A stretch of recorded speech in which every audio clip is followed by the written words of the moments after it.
হিসেবে জিকু সেভ করার মতো কোন প্লেয়ার আমি দেখতেছি না বর্তমানে। কারণ আমাদের বাঙালি লাস্ট 5 মিনিটে এসে এমন অবস্থা, আমাদের 5 মিনিট এসে এমন নিরাশ করে আসলে যেটা বলার অপেক্ষা রাখে না। আমরা সবসময় শেষ মিনিটে এসে হেরে যাচ্ছি। শেষ মিনিটে খেলার আমাদের প্লেয়ার নাই। শেষ মিনিট খেলার প্লেয়ার কবে আসবে?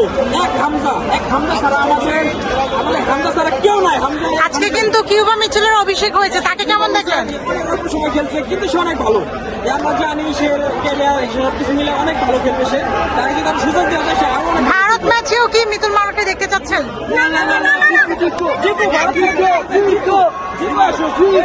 এই দেখুন যে লাস্ট হয়েছে, এটা আসলে এটা একটা গ্রামের খেত। যদি একটা গোলকিপার এসে দাঁড়ায় তার কোনো গোল হবে না, ভেঙে দিতে পারবো। এইসব গোলকিপার যদি গোল মিস করে বাংলাদেশে আর কি গোলকিপার নাই। আমরা জিপুরে চাই, জিপু আনার চেষ্টা করেন আপনারা। ঠিক আছে, আমরা জিপুরে চাই। ঠিক আছে, ধন্যবাদ।